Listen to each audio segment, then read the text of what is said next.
ॐ नमः सिद्धेभ्यः। ॐ नमः सिद्धेभ्यः। ॐ जय जय जय। नमोस्तु नमोस्तु नमोस्तु।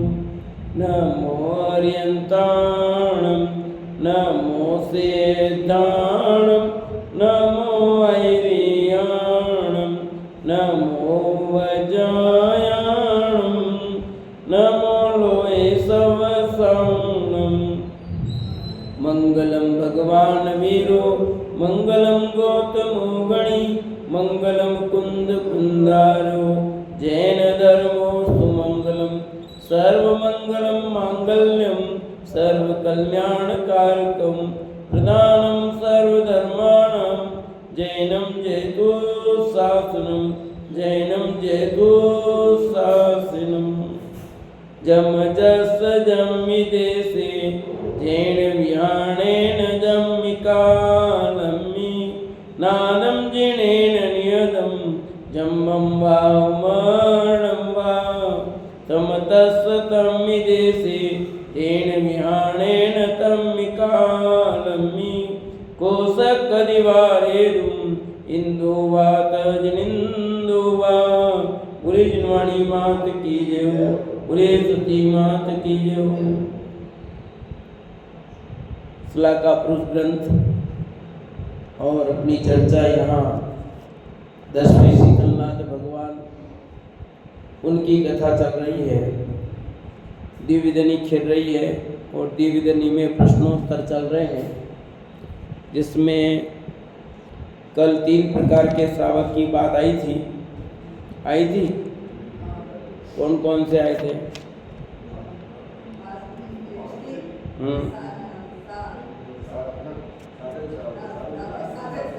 साधक, ठीक है।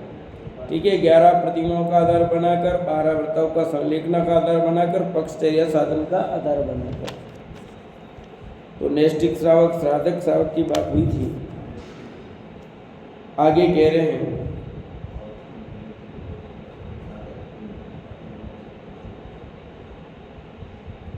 अष्टमुगुणों के धारी सामान्य श्रावक की सच्चे देव सास गुरु में अटूट श्रद्धा होती है। क्या लिखा? जो अष्टमूल गुण का धारी श्रावक होता है उसका तो सच्चे देव सास गुरु के प्रति कैसी होती है? अटूट श्रद्धा। अटूट का मतलब जिसमें टूटन नहीं हो, खंडितपना नहीं हो, एकदम पक्की श्रद्धा यूँ कह सकते हैं, उसमें कोई कमी नहीं। वह मध्य मास मधु व पंच पापों के स्थूल त्याग के साथ दुर्गति का कारणभूत गृहीत मिथ्यात्व का भी त्याग कर देता है। जिसके इसके त्याग होता है उसके गृहीत मिथ्यात्व का भी त्याग होता है। 2 प्रकार का मिथ्यात्व ना, अगृहीत और गृहीत। अगृहीत मिथ्यात्व तो अनादिकाल से चला रहा है और गृहीत मिथ्यात्व वर्तमान की नई कमाई है ना। तो कुदेव कुगुरु कुधर्म उसका निषेध हो गया, उसके गृहीत मिथ्यात्व। अथवा रागी देसी देव सग्रंथ गुरु एवं उनके उपासकों की पूजा उपासना एवं वंदना नहीं करता। कुदेव को नहीं मानता, को गुरु को नहीं मानता, को शास्त्र को नहीं मानता। सरस्वती की तो पूजा कर सकते हैं, मैं तो रोज करता हूँ, आप नहीं करते हो? सरस्वती मने जिनवाणी माता, तो जिनवाणी माता को सरस्वती पूजते हो तो कोई दिक्कत नहीं है। पर जिस रूप में लोग मानते हैं उस रूप में यदि पूजा करता है तो फिर गृहीत मिथ्यात्व है। समझ में आएगा नहीं? ये जो जिनवाणी को सरस्वती कहा गया है वो तो कोई दिक्कत नहीं है, ज्ञान को सरस्वती का है। पर लोक में जो एक काल्पनिक सरस्वती का रूप बनाया गया है, ठीक है, तो उसकी पूजा करना, आराधना करना गृहीत मिथ्यात्व है। बने न सब बने, मेरे स्कूल में बनाया, पहले बना था, बिगड़ वापस बनाया। ठीक है ना। पर आप क्या करते हो उस पर निर्भर है आपका। समझ में आएगी नहीं है। ऐसी प्रकार आपके दुकान पर लक्ष्मी की पूजा करते हो, आप लक्ष्मी की मूर्ति रखते हो, उसकी पूजा करते हो या रखते हो, क्या है? गृहीत मिथ्या। आप उसको अगरबत्ती करते हो, वो जलाते हो। हाँ, तो अनेक प्रकार से गृहीत मिथ्यात्व पलता है अपना, है ना। वितरागी देव को भी आप कुदेव बना देते हो, और तो जाने दो। भगवान वितरागी है, सर्वज्ञ है, हितोपदेशी है, पर उनसे भी आपने अन्य देवों की तरह ही व्यवहार किया तो आपके कुदेव बना है। रोडमणि साहब ने मोक्ष मार्ग प्रकाशन में लिखा, कुदेव कुगुरु कुशास्त्र तो आपकी मान्यता में है, बाहर में कुछ नहीं है, अपनी मान्यता में पड़ा है।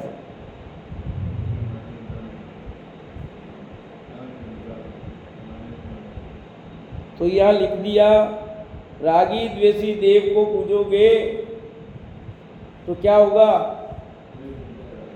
गृहीत मिथ्यात्व है। सग्रंथ गुरु को, परिग्रहधारी गुरु को पूजोगे तो क्या होगा? गृहीत मिथ्यात्व होगा। और उसके उपासकों की पूजा उपासना करोगे तो भी गृहीत मिथ्यात्व। सच्चे धर्म का पक्ष मात्र होने से उसे पाक्षिक श्रावक भी कहते हैं। क्या कहा? सच्चे धर्म का पक्ष लेने के कारण पाक्षिक श्रावक का अर्थ ही किया। देखो, सच्चे धर्म का पक्ष लेने के कारण पाक्षिक श्रावक भी कहते हैं। श्रावक के 6 आवश्यक कर्तव्यों में सत्य, पात्र दान और जिनेंद्र पूजा मुख्य कर्तव्य है। श्रावक के 6 आवश्यक पता है ना? देव पूजा, गुरुपास्ति, स्वाध्याय, संयम, तप, दान। गृहस्थानां षट्कर्माणि दिने दिने। दानम पूजा मुख्यम सावैधमो न तेन विना। स्पष्ट कर दिया, दान और जिनेंद्र पूजा मुख्य कर्तव्य है श्रावक का। यद्यपि पाक्षिक श्रावक किसी व्रत का पालन नहीं करता। कौन?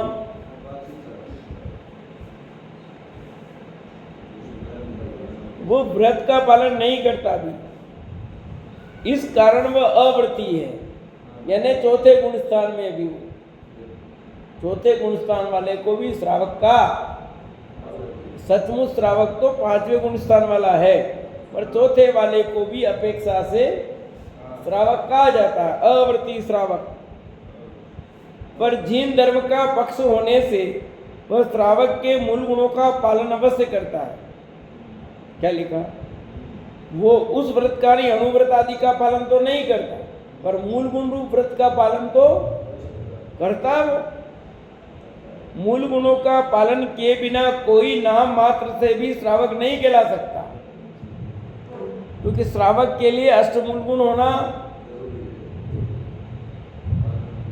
चाहे वो मिथ्या दृष्टि हो या सम्यक दृष्टि हो।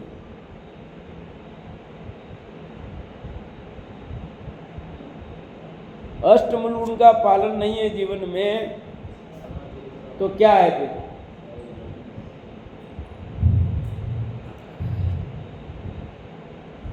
यद्यपि पाक्षिक श्रावक किसी व्रत का पालन नहीं करता तो भी क्या लिखा?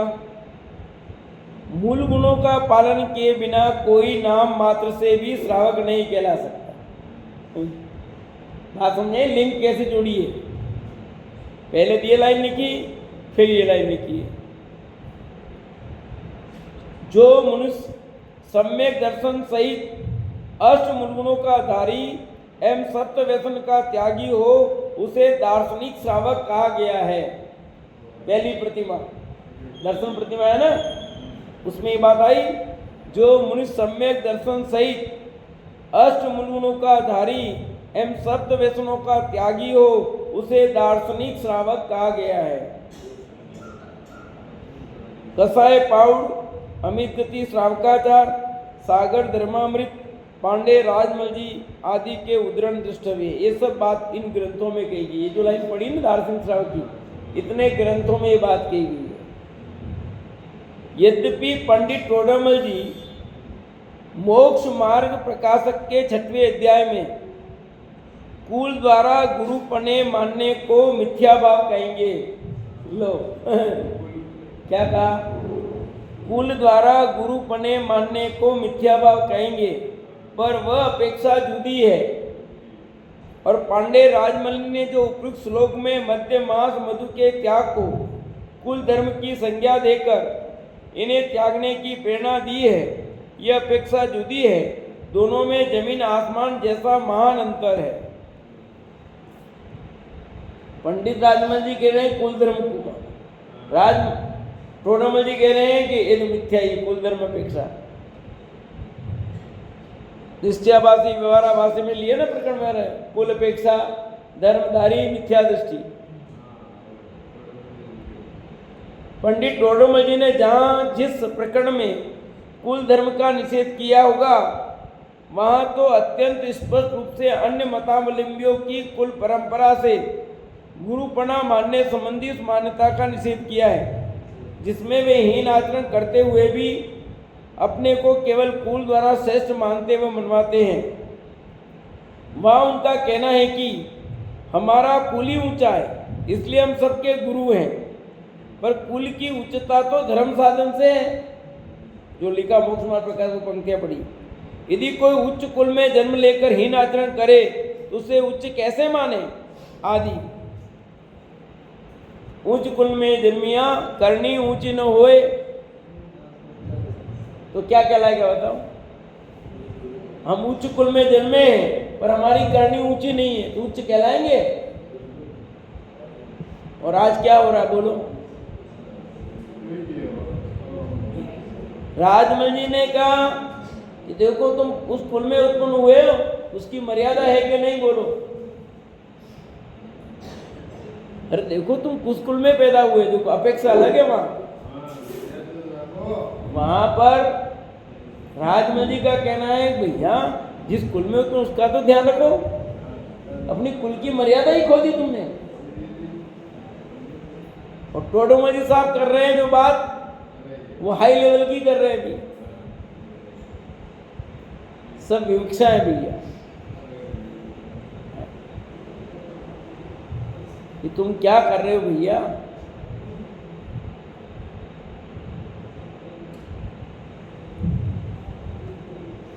हमारा कुल ही ऊंचा है इसलिए हम सबके गुरु हैं, पर कुल की उच्चता तो धर्म साधन से है। उसकी उच्चता किससे? और आपका धर्म साधन ही हीन है तो क्या होगा बोलो? और भले आज क्या स्थिति बन रही है बोलो? उच्च कुल में उत्पन्न हुए हैं पर क्या स्थिति बन गई है और क्या कर रहे हैं बच्चे, बच्चियां क्या कर रही है, कितनी हीनता व्याप्त गई है, कितना स्तर डाउन हो गया है। हद होगी हद।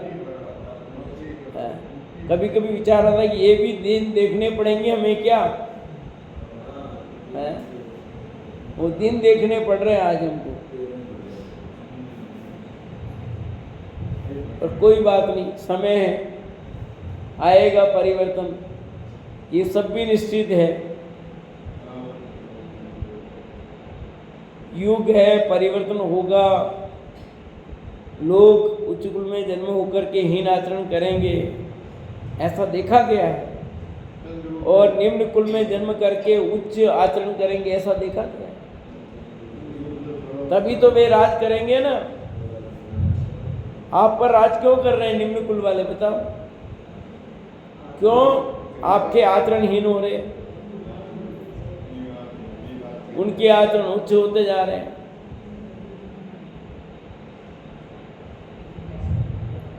और यहाँ लाठी संहिता में पांडे राजमल जी का भी यही कहना होगा कि मध्य मास मधु व पंच उदम्बर फलों का त्याग तो जैन कुल में जन्म से ही होता है। अतः इस कुल की मर्यादा का निर्वाह तो प्रत्येक जैन को हर हाल में करना ही चाहिए। क्या कहा, आपको समझ में आ रहा है? किसी को हाँ, पर ये समझ में आ रहा है किसी को?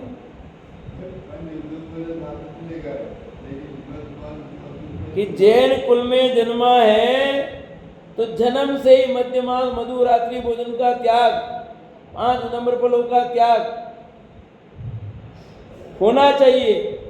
यानी माता पिता का कर्तव्य है, पर अपने मानना थोड़ी है। पढ़ने से क्या होगा, अपन मानते कितने लोग हैं, सब अपन में पूछता हूं। वो सब बातें ठीक है पंडित जी, पर जिसके आती है वो जानता है। 50 तर्क देंगे हम सब, देंगे कि नहीं देंगे? आप अपने बच्चों को रात्रि भोजन मत खिला, अभी से नहीं खिला रहे हो। हम आदमी को रात में कुछ भी नहीं खिलाते अनाज, तो लोग 10 जने टोकते हैं। छोटी सी बच्ची है, इसको बोले, इसको कितने जने नहीं, क्या हो गया इसमें, क्या हो गया इसमें, क्या हो गया, बच्ची को भूखी बने। अपने घर के लोग भी कहेंगे, दूसरे लोग भी कहेंगे। ये स्थितियां आ गई है, जबकि आपका दायित्व है कि जन्म से ही आप अपने बच्चों को संस्कार दो।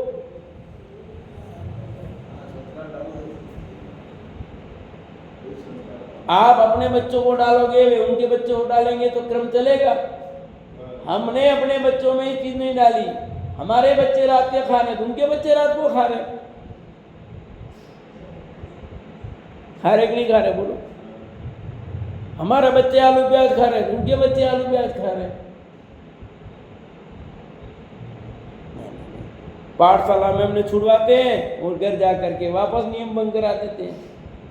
कितने बच्चे रात्रि भोजन करने का त्याग दिया था पाठशाला बच्चों ने, आलू प्याज, पर वे सब बच्चे घर में वातावरण से दूषित हो गए और खाने लग गए। बोलो। तो आपने क्या किया फिर? जब स्वेच्छा से समझ में आया था, बच्चों को उन्होंने लिया और उसको आपने गड़बड़ कर दिया। यहाँ जो बात लिखी है ना, ये कि कुल की मर्यादा का निर्वाह तो प्रत्येक जैन को हर हाल में ही करना चाहिए, हर हाल में करना चाहिए, प्रत्येक जैनी को करना चाहिए। अब यहाँ श्वेतांबर के, दिगंबर के, 20पंथी, 13पंथी, मुक्षु, ऐसा कुछ लिखा क्या? किसने लिखा है? कोई भेद नहीं है यहाँ। आप जैन लगाते हो तो आपका एक कर्तव्य है कि आप इसका पालन करो ही करो। पानी लगाएंगे कल से जैन? अरे ये कोई बात हुई क्या? ये नहीं कहता है कि मैं पालन करूंगा। मंदिर आना छोड़ने को तैयार है, स्वाध्याय में नहीं आना तैयार है, पर जिन धर्म की रक्षा करने को तैयार नहीं है। आप अपने को भी सुरक्षित कर रहे हो और जैन धर्म को भी सुरक्षित करोगे, नियमों का पालन करोगे तो। समझ में आएगी नहीं? आप बाजार का नहीं खाओगे, आप अपने आप को सुरक्षित करोगे। अनर्गल कोई चीज खिला नहीं देगा आपको, फिर तो आपकी जेब नहीं कटेगी। नहीं तो कितने हो रहे हैं बोलो। उक्त संदर्भ में प्रश्नोत्तर शैली में किया गया उनका निम्नांकित कथन द्रष्टव्य होगा। कदाचित यहाँ कोई प्रश्न करे, शंका प्रकट करे कि जब कोई भी जैनी साक्षात मध्य मास मधु का सेवन करता ही नहीं, तो इतने मात्र से ही जैनों के इन 8 का त्याग सिद्ध नहीं होता। इस प्रकार सिद्ध साधन होने से इन वस्तुओं का त्याग करने वाला उद्देश्य क्या निरर्थक नहीं है? इसका समाधान प्रस्तुत करते हुए ग्रंथकार स्वयं कहेंगे नहीं, ऐसा नहीं है, क्योंकि यद्यपि जैनी इनका साक्षात भक्षण नहीं करते, तथापि उनके कितने ही ऐसे अतिचार दोष हैं जो अनाचार के समान हैं। इसलिए धर्मात्मा जीवों को उन अतिचारों का त्याग भी अवश्य करना चाहिए। उदाहरणतः चमड़े के पात्र में रखे घी, तेल, पानी आदि अखाद्य पदार्थ, अपेय पदार्थ, बीते हुए भुने हुए अनाज जिनमें त्रस पैदा हो जाते हैं, इन सब में मांस खाने का दोष है, क्योंकि इसमें त्रस जीवों का मांस मिला होता है। ठीक है, अब तो कोई चमड़े के पात्र में रखता नहीं है, उनके समय रखते थे, इसलिए उसका प्रयोग यहाँ लिखा है। अब तेल, घी, पानी सब अलग है, सिस्टम ही बदल गया। ठीक है ना, तो जिस समय जो वातावरण होता है उसकी बात आती है। अभी तो कोई रखता नहीं है ना, क्योंकि सबके अच्छे अच्छे पात्र आ गए, बर्तन आ गए, उसमें रखने की जरूरत ही नहीं है। पर ये बात तो आज भी है, भीदे हुए भुने हुए अनाज ये तो भी खा रहे हैं और ज़्यादा खा रहे हैं। चमड़े के पात्र में घी तेल भले नहीं रखते हैं, परंतु उगे हुए चने, मूंग शादी ब्याह में रखने लग गए लोग, और लोग खाते रहते हैं। हाँ, शादी ब्याह में देखे मैंने,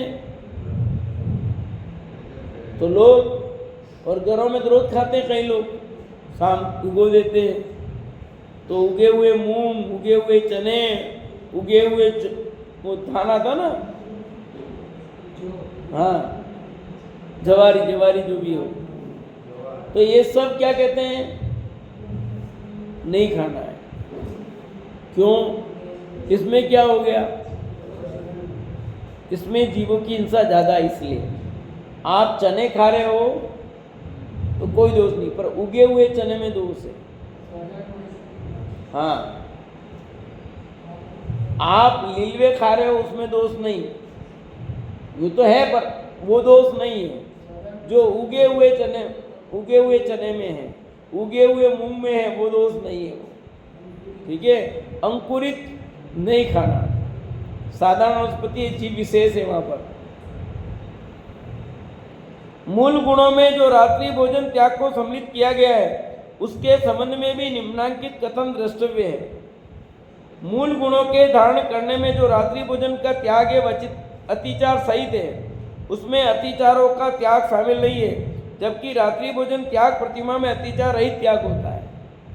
जैसे आपके रात्रि भोजन त्याग है, परंतु उसमें अनाज का त्याग हो गया आपके, पर फल फूल ले रहे हैं, तो रात्रि भोजन त्याग प्रतिमा में आप फल फूल दूध कुछ भी नहीं ले सकते, सबका त्याग हो जाएगा, पानी भी नहीं ले पाएंगे वहां पर।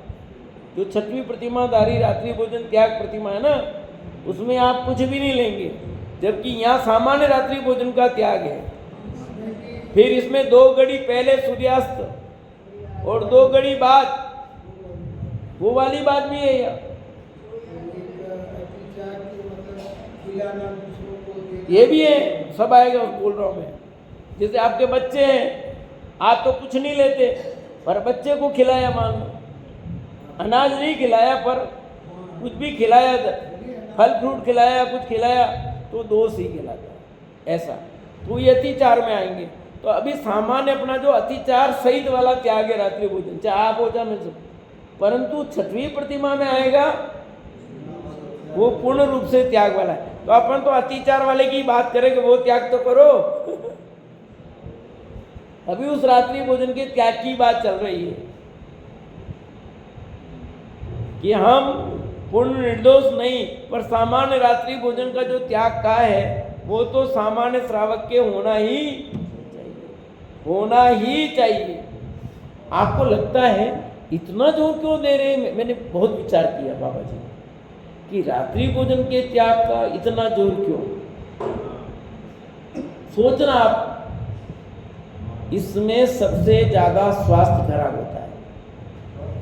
धर्म की बात तो बाद में लेते हैं, परंतु सबसे ज्यादा आपके स्वास्थ्य की बात है। जैन नहीं, अजैन भी सब लोग अब कहते हैं, डॉक्टर आदि भी कहते हैं कि रात्रि में भोजन नहीं करना। अपने शरीर में जितनी बीमारियों का कारण है उसमें एक कारण रात्रि भोजन करना भी है। बहुत सारे कारण है, उसमें एक कारण ये भी है। शुद्ध भोजन नहीं करना, सबसे ज़्यादा बीमारियां पानी और भोजन से ही होती है। तो पानी शुद्ध नहीं पियोगे और भोजन सही नहीं करोगे। और जैन धर्म में इन दोनों पर विशेष जोर है। भोजन शुद्ध होना चाहिए और पानी शुद्ध होना चाहिए। आपकी बीमारियां काफ़ी नहीं होगी, पर कह के थक जाते हैं पर लोग नहीं मानते हैं। और आपका स्वास्थ्य अनुकूल होगा तो धर्म भी कर पाओगे, स्वास्थ्य प्रतिकूल होगा तो आप धर्म नहीं कर पाओगे। समझ आया कि नहीं है? तो और जब आप अपने स्वास्थ्य की चिंता करोगे तो जीव हिंसा नहीं होगी, तो आपको उससे धर्म भी होगा ना, पुण्य भी बंधेगा ना। और धर्म मार्ग में लगोगे तो निश्चित रूप से आपको सही बात समझ में आएगी। कौन करेगा ऐसा त्याग? जिसको धर्म की कुछ रुचि होगी वही त्याग कर सकता है, ये बाकी नहीं कर सकता। तो ये बहुत महत्वपूर्ण बात है। मूल गुणों में रात्रि भोजन त्याग की सीमा का उल्लेख करते हुए कहा जाएगा कि इस व्रत में रात्रि में केवल अन्नादि स्थूल भोजनों का त्याग है। इस भूमिका में पान, जल तथा औषधि आदि का त्याग नहीं है। कौन? सामान्य भोजन, रात्रि भोजन त्याग में। श्रावक को देव पूजा, गुरु उपासना, स्वाध्याय, संयम, तप एवं दान, ये 6 कर्म प्रतिदिन करने योग्य हैं। कौन सा? देव पूजा, गुरु उपासना, स्वाध्याय, संयम, तप, दान। सामान्य रूप से तो पाक्षिक श्रावक के सामान्य श्रावक के सभी लक्षण पाए जाते हैं। भले ही सम्यक दृष्टि, इंद्रिय भोगों और त्रस, स्थावर हिंसा से पूर्णतः विरक्त नहीं है, पर जिन धर्म का श्रद्धानी होने से उसमें प्रवृत्त एवं अनुरक्त भी नहीं रहता, जो भी प्रवृत्ति देखी जाती है उसमें उसे खेद वर्तता है, त्यागने की भावना रहती है। किसके? कि वो जो सम्यक दृष्टि है, चौथे गुण स्थान वाला है, पाक्षिक श्रावक है, यद्यपि ये भी स्थावर हिंसा का पूर्णतः त्यागी नहीं हुआ है, फिर भी अंदर में भावना तो कैसी रहती है? त्याग। उसके उनको करते हुए अच्छा नहीं मानता, करते हुए अच्छा मानता, ऐसा नहीं है कोई। आवाज आ रही है ना? करते हुए अच्छा नहीं मानता कोई वो।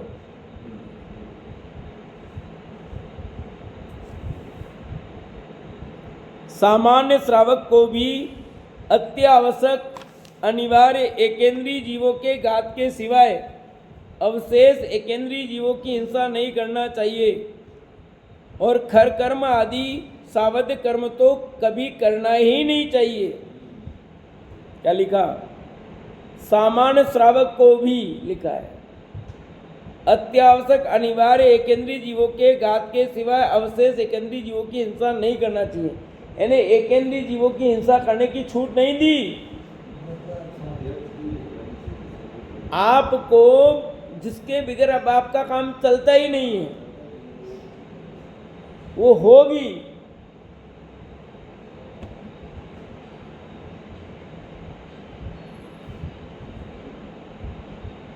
जिसके बगैर आपका काम रुक रहा है, अब मकान बनाना ही पड़ेगा आपको।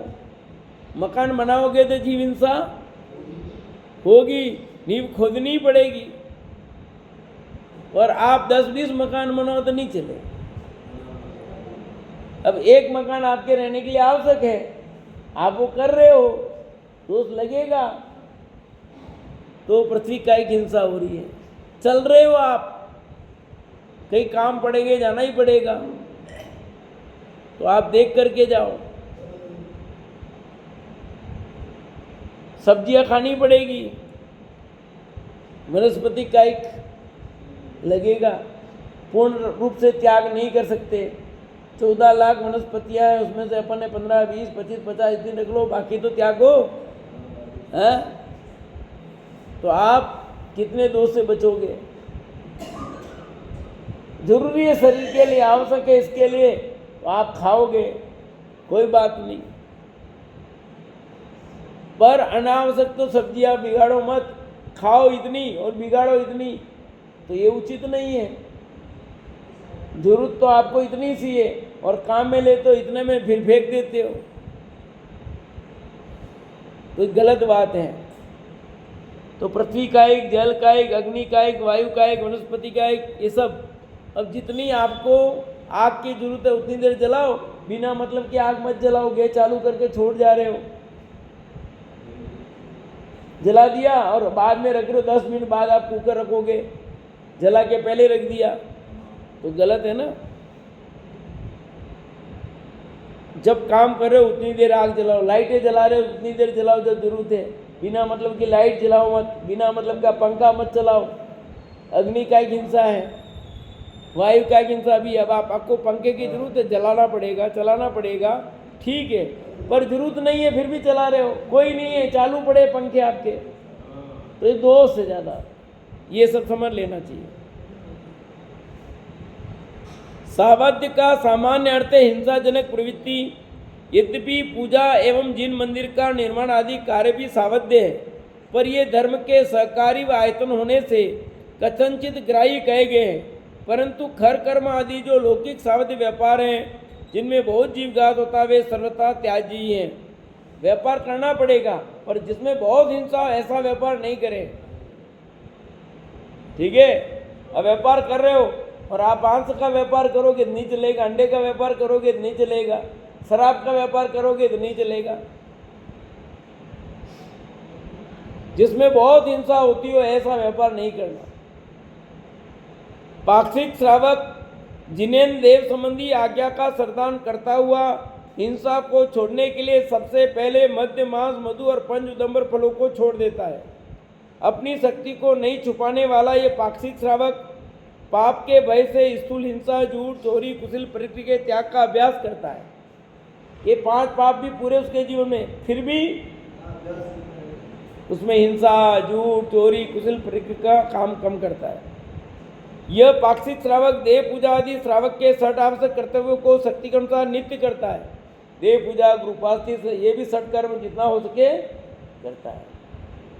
सामान्यतः रात्रि भोजन का त्यागी होता है, किंतु कदाचित रात्रि में तांबूल, लवंग आदि ग्रहण कर लेता है। आराम आदि में संकल्प हिंसा नहीं करता। तांबूल आदि ने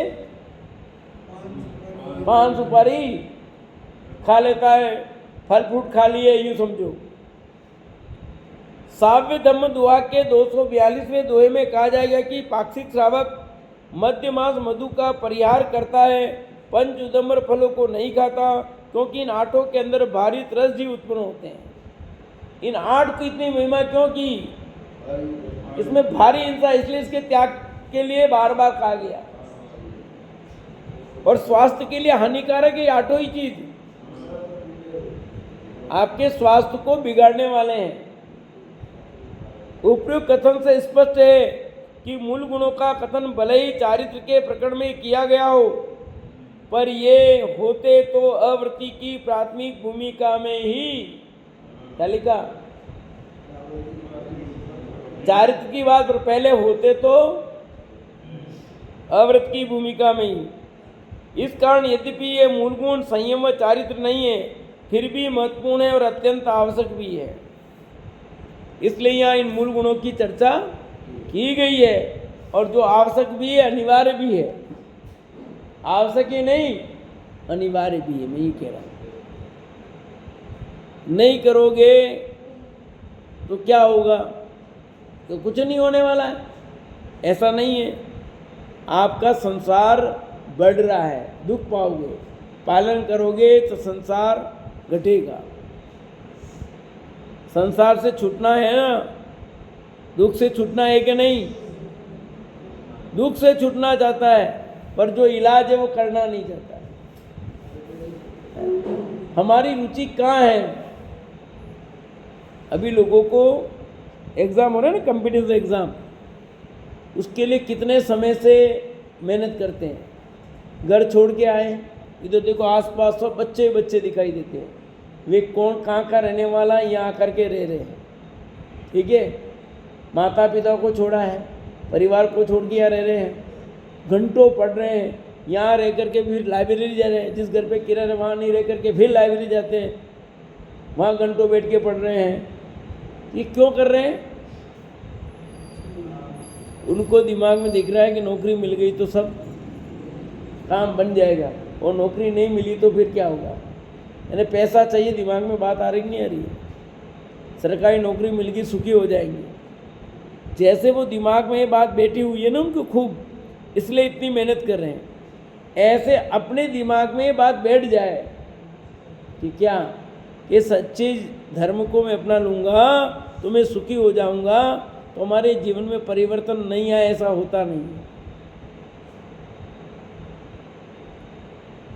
उससे सुख तो नहीं मिलेगा, पर इसको पालन करने से सुख नहीं मिलेगा, कभी हुआ नहीं, होगा भी नहीं। इसको करके देखो,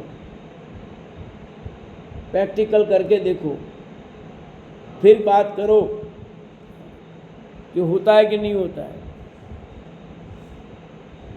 इस प्रकार करोड़ों वर्षों तक धर्मोपदेश देकर अरबों जीवों का मिथ्यात्व छुड़वाते हुए तथा सम्यकवादी रत्नों की प्राप्ति कराते हुए तीर्थंकर शीतलनाथ सम्य शिखर पधारे। अब मुक्त होने में उनको केवल एक माह था, इसलिए उन्होंने सम्य शिखर की विद्युवर टोक पर स्थिर योग धारण किया। विहार में वाणी रुक गई।